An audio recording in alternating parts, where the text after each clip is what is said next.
Thank you very much. Thank you. Well, thank you, President Powers, Provost Fenves, deans, members of the faculty, family and friends, and most importantly, the class of 2014. It is indeed an honor for me to be here tonight. It's been almost 37 years to the day that I graduated from UT. I remember a lot of things about that day. I remember I had a throbbing headache from a party the night before.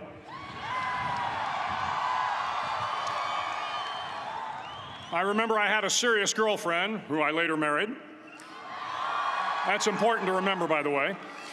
And I remember I was getting commissioned in the Navy that day. But of all the things I remember, I don't have a clue who the commencement speaker was, and I certainly don't remember anything they said. So acknowledging that fact, if I can't make this commencement speech memorable, I will at least try to make it short. So the university's slogan is, "What starts here changes the world." Well, I've got to admit, I kind of like it. What starts here changes the world. Tonight, there are almost 8,000 students, or there are more than 8,000 students graduated from UT. So that great paragon of analytical rigor, Ask.com, says that the average American will meet 10,000 people in their lifetime. 10,000 people, that's a lot of folks. But if every one of you changed the lives of just 10 people, and each one of those people changed the lives of another 10 people, and another 10, then in 5 generations, 125 years, the class of 2014 will have changed the lives of 800 million people. 800 million people. Think about it. Over twice the population of the United States. Go one more generation, and you can change the entire population of the world, 8 billion people. If you think it's hard to change the lives of 10 people, change their lives forever, you're wrong. I saw it happen every day in Iraq and Afghanistan. A young Army officer makes a decision to go left instead of right down a road in Baghdad, and the 10 soldiers with him are saved from a close-in ambush. In Kandahar province, Afghanistan, a non-commissioned officer from the female engagement team senses that something isn't right and directs the infantry platoon away from a 500-pound IED, saving the lives of a dozen soldiers. But if you think about it, not only were those soldiers saved by the decisions of one person, but their children were saved, and their children's children. Generations were saved by one decision, one person. But changing the world can happen anywhere, and anyone can do it. So what starts here can indeed change the world. But the question is, what will the world look like after you change it? Well, I'm confident that it will look much, much better. But if you'll humor this old sailor for just a moment, I have a few suggestions that may help you on your way to a better world. And while these lessons were learned during my time in the military, I can assure you that it matters not whether you ever served a day in uniform. It matters not your gender, your ethnic or religious background, your orientation, or your social status. Our struggles in this world are similar, and the lessons to overcome those struggles and to move forward, changing ourselves and changing the world around us, will apply equally to all. I've been a Navy SEAL for 36 years, but it all began when I left UT for basic SEAL training in Coronado, California. Basic SEAL training is 6 months of long, torturous runs in the soft sand, midnight swims in the cold water off San Diego, obstacle courses, unending calisthenics, days without sleep, and always being cold, wet, and miserable. It is 6 months of being constantly harassed by professionally trained warriors who seek to find the weak of mind and body and eliminate them from ever becoming a Navy SEAL. But the training also seeks to find those students who can lead in an environment of constant stress, chaos, failure, and hardships. To me, basic SEAL training was a lifetime of challenges crammed into 6 months. So here are the 10 lessons I learned from basic SEAL training that hopefully will be of value to you as you move forward in life. Every morning in SEAL training, my instructors, who at the time were all Vietnam veterans, would show up in my barracks room, and the first thing they'd do was inspect my bed. If you did it right, the corners would be square, the covers would be pulled tight, the pillow centered just under the headboard, and the extra blanket folded neatly at the foot of the rack. It was a simple task, mundane at best, but every morning we were required to make our bed to perfection. It seemed a little ridiculous at the time, particularly in light of the fact that we were aspiring to be real warriors, tough, battle-hardened SEALs. But the wisdom of this simple act has been proven to me many times over. If you make your bed every morning, you will have accomplished the first task of the day. It will give you a small sense of pride, and it will encourage you to do another task, and another, and another. And by the end of the day, that one task completed will have turned into many tasks completed. Making your bed will also reinforce the fact that the little things in life matter. If you can't do the little things right, you'll never be able to do the big things right. And if by chance you have a miserable day, you will come home to a bed that is made, that you made. And a made bed gives you encouragement that tomorrow will be better. So if you want to change the world, start off by making your bed. During SEAL training, the students are all broken down into boat crews. Each crew is 7 students, 3 on each side of a small rubber boat, and 1 coxswain to help guide the dinghy. Every day, your boat crew forms up on the beach and is instructed to get through the surf zone and paddle several miles down the coast. In the winter, the surf off San Diego can get to be 8 to 10 feet high, and it is exceedingly difficult to paddle through the plunging surf unless everyone digs in. Every paddle must be synchronized to the stroke count of the coxswain. Everyone must exert equal effort, or the boat will turn against the wave and be unceremoniously dumped back on the beach. For the boat to make it to its destination, everyone must paddle. You can't change the world alone. You will need some help. And to truly get from your starting point to your destination takes friends, colleagues, the goodwill of strangers, and a strong coxswain to guide you. If you want to change the world, find someone to help you paddle.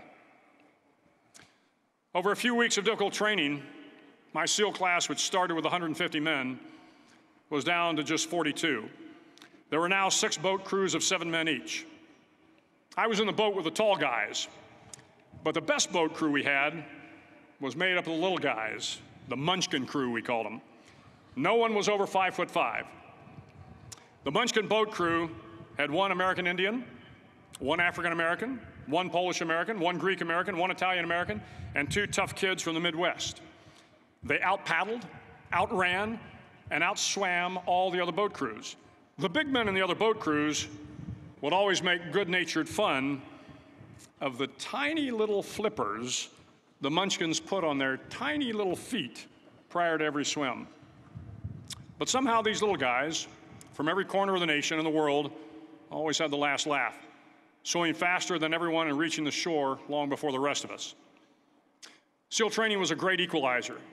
Nothing mattered but your will to succeed, not your color, not your ethnic background, not your education, not your social status.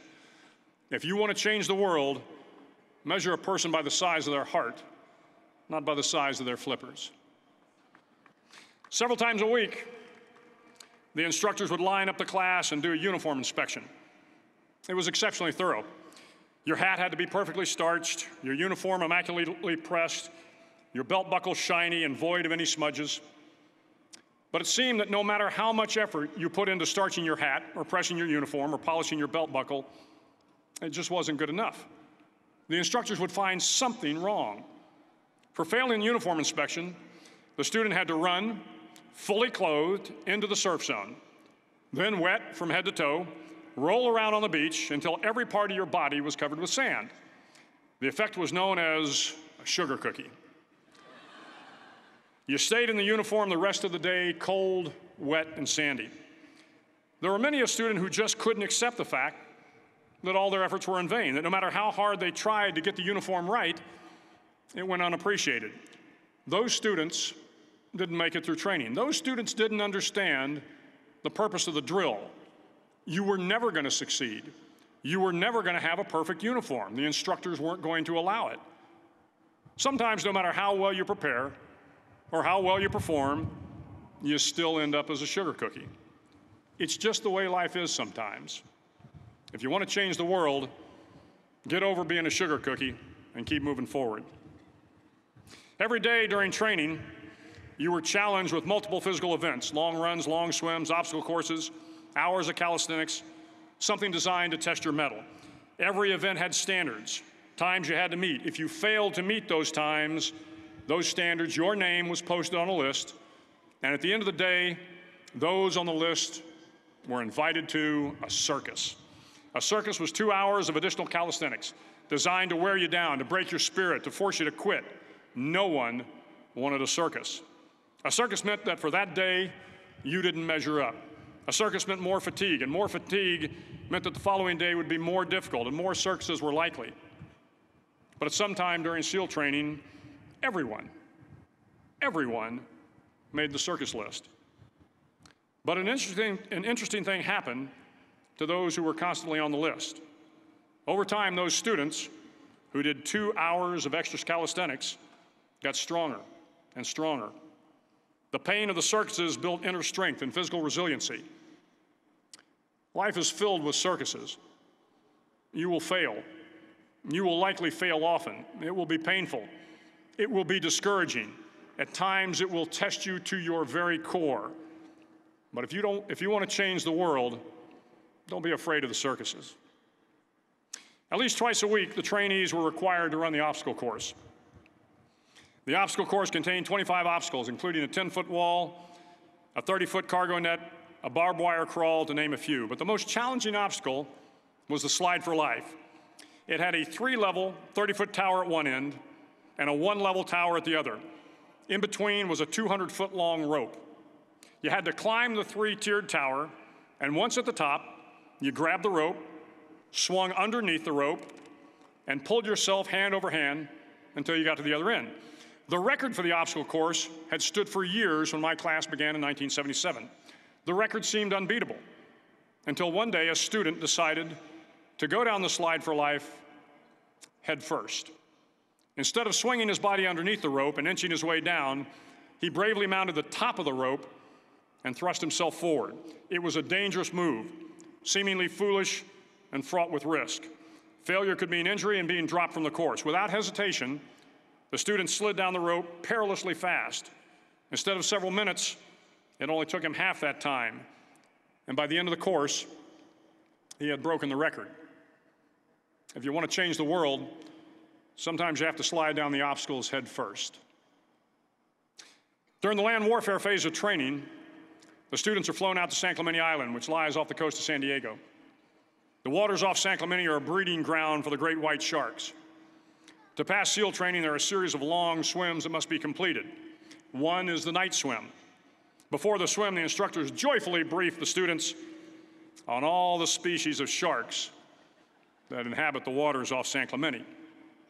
They assure you, however, that no student has ever been eaten by a shark, at least not that they can remember.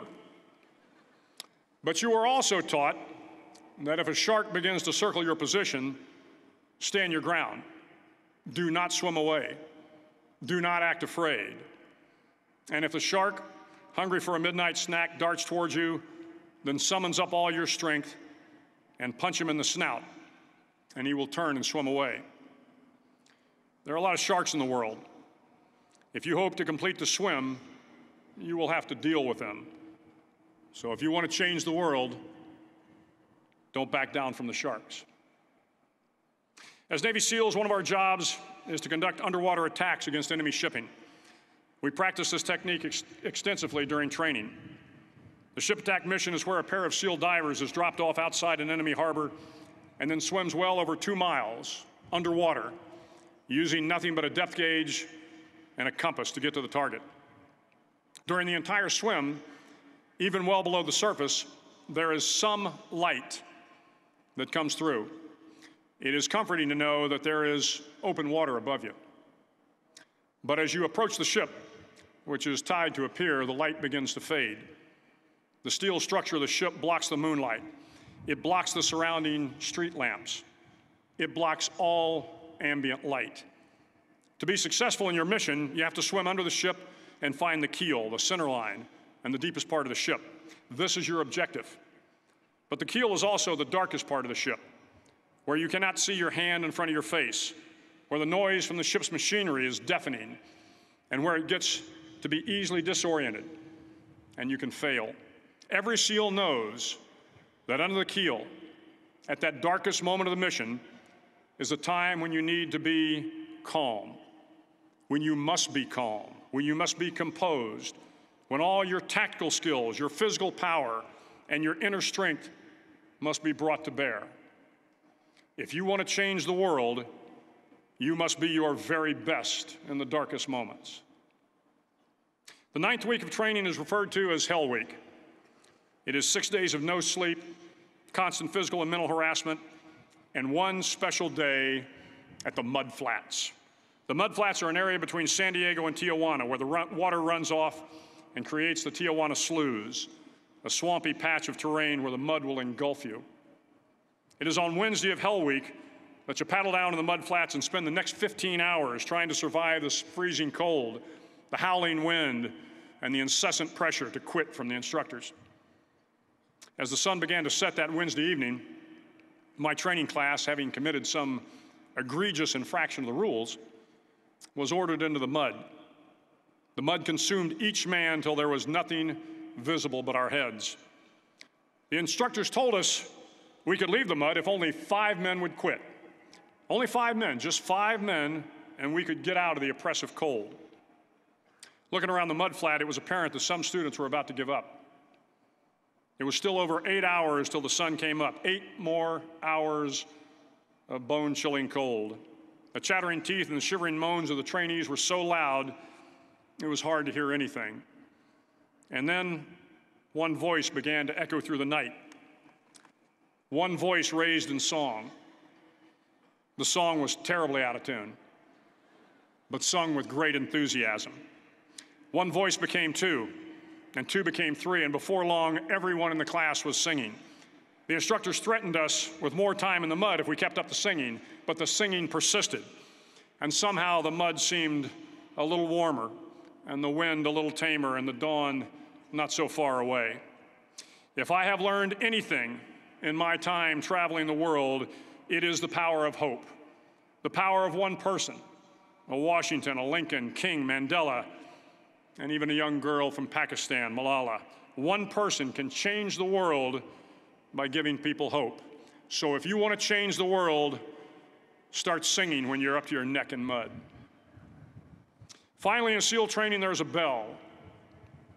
A brass bell that hangs in the center of the compound for all the students to see.